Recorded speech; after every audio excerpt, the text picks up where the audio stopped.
The new surveys found that more than half of us have been somewhere during the last 2 months that would not accept cash or discouraged us from using it. And that is despite 2/3 of people saying they feel more confident spending money if they can use cold hard cash, because then they know that nothing will go wrong with the transaction. So where do you stand on this? I've definitely come up against this myself. Completely. Want to buy something for just a few pounds, couple of quid, and they won't take money. Yeah, my bank won't take money. We went to pay some cash in the other day. The bank? The bank, the biggest one on the Strand. I thought that's going to be a surefire. No, wouldn't take it. And I said, where can I pay some money in? And they said, well, there's a post office round the corner. You're joking? No. I mean, I think we either need to become cashless or everyone needs to start accepting it, because this current kind of midway point doesn't work for anybody. You know, it's like, can I use cash? And if not, where can I use it? If someone pays you in cash, it's actually a pain at the moment because you can't get rid of it. I mean, I'm so old that my dad used to say that we had to take an emergency pound with us. Love so it. your emergency pound, you'd either tuck in your sock, Yeah, you in your know. knickers. In the old days when it was a pound note, you could put it in your knickers, but you always had your pound, your emergency pound in case of something. So I still kind of think that way, and I might put, for example, I don't know, a £5 note, a £10 note, and then you can't spend it. They won't take the money, and then you're just, you think, oh my gosh. Have you found the same thing, Virginia? Well, try spending Scottish pounds. Coming back from Scotland, we had several £100s in Scottish notes, and people said, oh no, can't touch that. It's legal tender. Yeah. But the trouble is, I think that people are getting mixed messages, because if you remember a few years ago when COVID started, we were actively encouraged not to use cash. They increased the limit that you could do contactless payments, And so I think a lot of people got used to that, and a lot of companies probably got used to that as well. And the other thing is, it is the way that we're going. Some Scandinavian countries are completely cashless now, and people might not like it, especially older generations who aren't used to it. And I mean, like you, I always have a few quid stashed somewhere, But I think it's the way that we're going, actually. We're going to have to accept it. Darryl, do we have to accept it? Maybe you've never even seen cash. Maybe I would have to explain to you what that is you're putting on. Those jingly things that you put in your, those things? I don't even know what we're talking about here. Look down the back of the sofa. You might find one if you haven't checked. Well, it's funny, actually, 'cause, somebody gave Molly a quid the other day, a stranger. She says, isn't she beautiful? Here's a pound. Oh, how sweet. I don't know what to do with that. What do I do with that pound? How do I spend that? Where do I put it? Yeah, well, Spend exactly. it on delicious sweets, of Possibly, course, at the sweet shop. Get That's what money you do in with it. birthday cards. I guess this is a sort of an inevitable. Cash is probably going to be an inevitable victim of progress, and you're right about we sort of live in this hybrid, sort of almost like sort of two-tier sort of system at the moment, where it's really hard it's becoming really hard to use cash. I was in Shropshire, in quite a rural part of Shropshire, a couple of weeks ago, and there was a guy in front of me who was complaining because he couldn't pay in cash, and the shopkeeper said the nearest bank to here is about 15, 17 miles away, and if I take your cash, I've got to do something with it, and that's an afternoon out of my week going to the bank to try and put it somewhere. But it is so much harder to keep track of what you're spending when you're just slapping down the thing, isn't it? It goes, sometimes you don't even look to see how much it was, and then afterwards you think, I didn't check that, oh my gosh. And when you've got actual pounds and actual notes and everything else, you can kind of feel what you're doing so much better. It feels real instead of imaginary. To keep a track on your phone, though. Do you? If I'm doing this all the time with my phone and my bank literally is listing everything out for me, because if it's cash, it's just off in the ether. Who knows where it's gone? That's the one thing I won't do, actually. I don't use my phone to make payments at all for just that reason, actually. I thought I'm going to be banging it here, there and everywhere and, lose track. Let's talk to Pete in Lincolnshire about this. Pete, what do you think about this? So many places now will not take cash.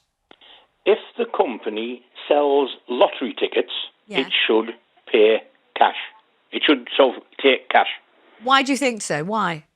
Well, if you win 30 quid, they cannot put it back on your card, so they're going to give you cash. And as your guest has said, you go to the bank to put it back in your account, and the banks don't take cash. So you've then got to find a post office. So if they're going to take your details from your cash from your card to buy your lottery ticket, why can you not get the money back onto your card in that shop? Good point. What about all the other places, though? What about the hairdressers, the cafes, and all the other things? They can advertise. They can put that on the front of the window. We do not take cash. Do not come in here without. We have credit card only, and then see how many places might go down because people want to pay cash. The thing is, I'm actually not sure they do, to be perfectly honest. I'm not sure this sort of major resistance to a cashless society really exists in any kind of meaningful way. And I think the market might decide here, right? In the if there is, then the businesses that do only accept electronic payment wouldn't work, but they do. I mean, they seem to be doing absolutely fine, don't they? Yeah. I don't know. I don't know if that's a generational thing. I'm not really sure. You're both saying it's generational. I think definitely the older generation love a bit of cash stashed. we like cash, and also what we really like is biscuit tins with our gas money in it and our rent in it. No, but we really do because it feels Too real. young. I never have. You can actually see it. It's actual money, and you can count it. It exists. It's real. We like it under the mattress if we've got. I mean, it used to be amazing for budgeting. I remember my dad giving me this money box with 10 slots. Exactly. And he'd let me do the budgeting, and that was really quite fun. But have I got a pound coin now when I need it for the supermarket? No. Do you not? Never. I'm always going in for the token, and they look at me like, here she comes again. The other thing is that no one knows what you're spending your money on if you're paying in cash. Whereas if you're paying with a card, there are conspiracy theorists who say, oh, well, the government is watching everything that you do. They'll love mine. Well, I believe that in some countries this is actually true, that citizens are extended particular rights depending on how much cash they spend on what. So, I mean, it is actually happening. Well, it may not be the government watching, but certainly the big supermarkets and everybody else are watching, aren't they, with our loyalty cards, what we're spending on what, and they can see what we're doing. And whoever it is that's listening to us and puts in our phone exactly the thing that we were just talking about outside, and we don't know how it's happened, and it's some kind of miracle, or is it a conspiracy? I don't know what's going on. It does tie you into having a bank account, doesn't it? Maybe there is an argument. I'm not massively subscribed to the conspiracy theory about it, but there is an argument that it does tie you into having to have a bank account, and maybe you should be free to not have a bank account. I wonder what happens to tips, though, if people don't ever carry any cash anymore. I wonder whether people in the hospitality industry still get tips, or whether there are no tips anymore because nobody's got any cash to tip anybody with. Well, I think it goes centrally, doesn't it? And then theoretically gets spread out among everyone. But I think that's massively unfair because if you've really given your all to a table and it's going to be shared with someone who's putting in half a performance. I got charged a 25% service charge the other week. That's steep. Let me just quickly talk to Elizabeth in Glasgow. Elizabeth, tell me about you and cash. Cash should always be used, because if it's not, then a lot of people can't manage their money, and a lot of people my generation cannot manage their money. And the cash is king still. And I think that cash should always be used. I definitely couldn't manage without my cash. I really couldn't. Couldn't agree with you more. I don't know what generation you are, but I'm sure I totally agree. I'm interested, Elizabeth, how widely cash is taken in Glasgow.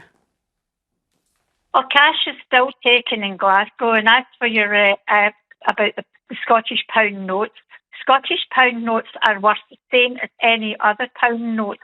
I know. It's hard to use them in other places, and it is. I've had the same thing.